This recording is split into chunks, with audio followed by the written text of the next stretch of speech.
Good evening, dear teachers, parents, and fellow pupils. I'm Helen. I'm Danny. And we're both from grade 9A. So, as you all know, this year's theme is Empowering Voices, Inspiring Justice. And the title of our speech is Never Unbalance the Balance of Justice. But what exactly justice is? The ancient philosopher Aristotle called it giving each person their due, while Martin Luther King Jr. declared, injustice anywhere is a threat to justice everywhere. Today, we ask, how do we ensure justice is not just a concept, but a living force? So our speech today will explore this through real-life stories, legal battles, and tough questions. Justice isn't just about laws. It's about empathy, courage, and the voices we amplify. It is more than courtroom verdicts. It's fairness in action. Imagine a scale. One side holds the law, the other, human dignity. When balanced, society thrives.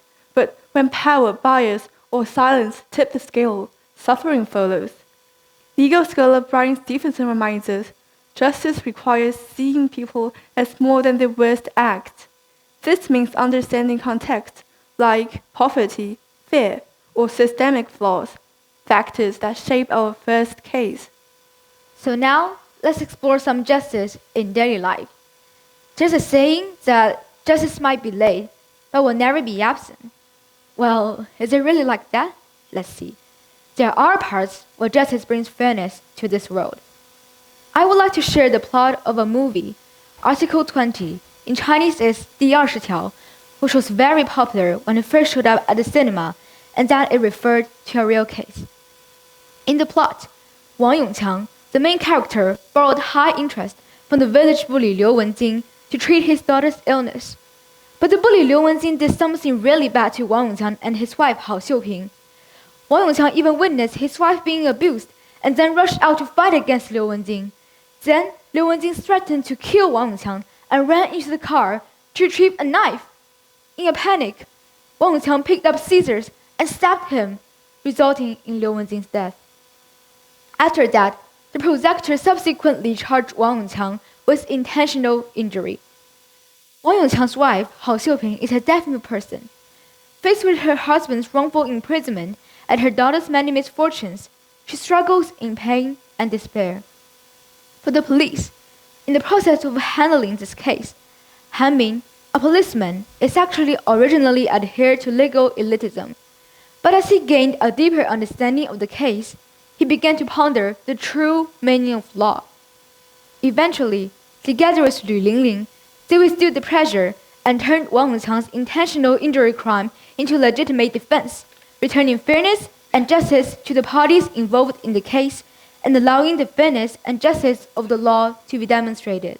During the re-examination process of the case, Han Ming and his partner Lu Lingling did not limit themselves to the surface facts, but gained a deep understanding of Wang Yongqiang's family background, the consistent misconduct of village bully Liu Wenjing, and so on. These background informations are crucial for understanding Wang Yongqiang's motives. They also finding key witnesses and evidence. The key to the case is to prove that Wang Yongqiang was facing a real and urgent illegal infringement at that time.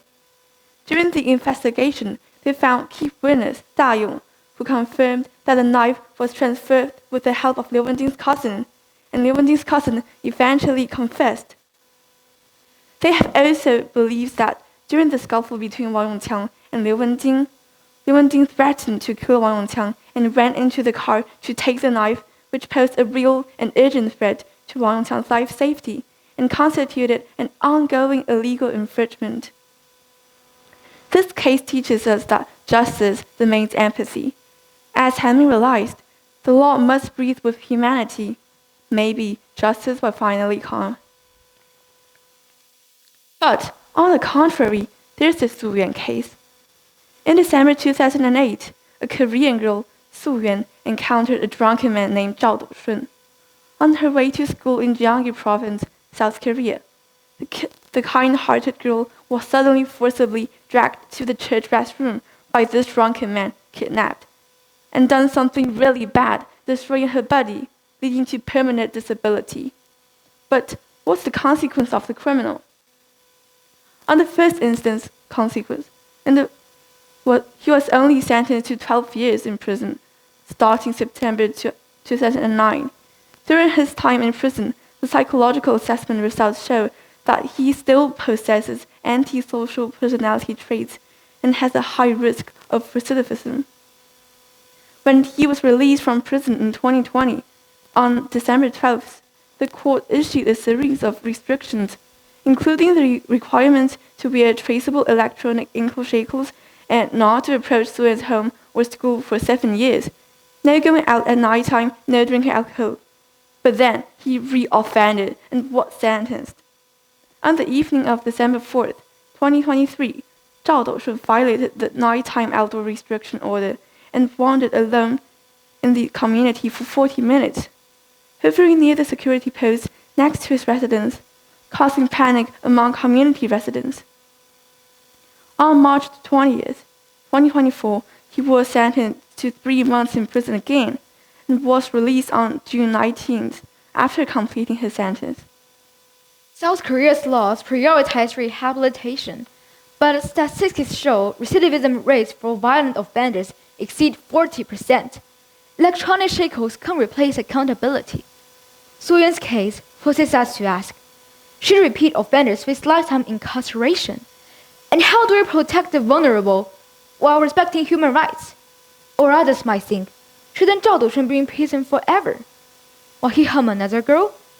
This is worth thinking about. Justice might seem like a big deal, but it's really all around us, in school and in our neighborhoods. Take Cameron, this 19-year-old American high schooler. He was good looking and had a great family, but he killed someone by driving really fast on the highway and didn't seem to care about it in court. The crazy thing is, 30,000 people on the internet were on his side just because he was good looking. Luckily, the law did its job and he got 24 years for manslaughter. Then there's Luigi.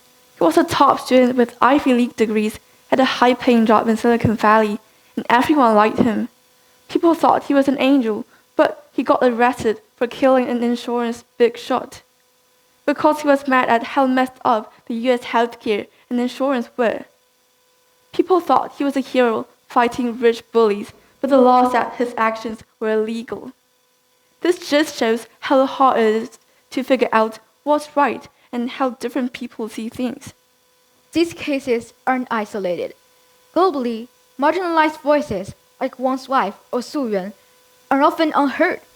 But history shows change is possible. The civil rights movement, led by figures like Rosa Parks, turned protests into laws. Today, activists use social media to spotlight injustices, proving that our voices can tip the scales. So, what can we do? Educate ourselves, support victims, demand reforms, ask, does this law protect people or power? Justice isn't passive. It's a fight we join daily. In school, cheating on tests and unfair class awards are not okay. But when teachers deal with these things fairly, that's justice. In our neighborhoods, hogging parking spaces or not helping out with community stuff is wrong. When people help each other and keep things in order, that's doing the right thing. Justice isn't just about following the law. It's also about what's right in our hearts. When we see something unfair, we should tell our teachers or community leaders. We can also set a good example for others. Let's start with the little things in school and at home to make our world a fairer and nicer place. The realization of justice is also influenced by cultural background. In 2020, the George Floyd case shocked the world. The white police officer, Derek Chauvin, knelt on the neck of George Floyd, a black man, causing his death. This incident sparked protests around the world against racial discrimination and police brutality.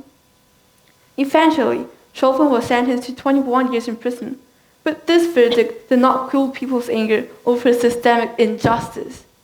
This event shows that the realization of justice requires not only legal verdicts, but also society's reflection on and reform of structural problems. Justice is not just about punishing individuals, but also about changing systems and cultures. Friends, justice doesn't come from nowhere. It needs each of us to strive for and safeguard. It is reflected in our care for the weak, our fight against injustice, and our pursuit of the truth. Whether it's Wellington's case, Luigi's story, or George Floyd's tragedy, they all tell us that achieving justice requires courage, wisdom, and perseverance. Let's speak up for justice and work hard for fairness, because only when everyone takes action can justice truly light up our lives and the world. So now, in the end, we want to say justice is a choice.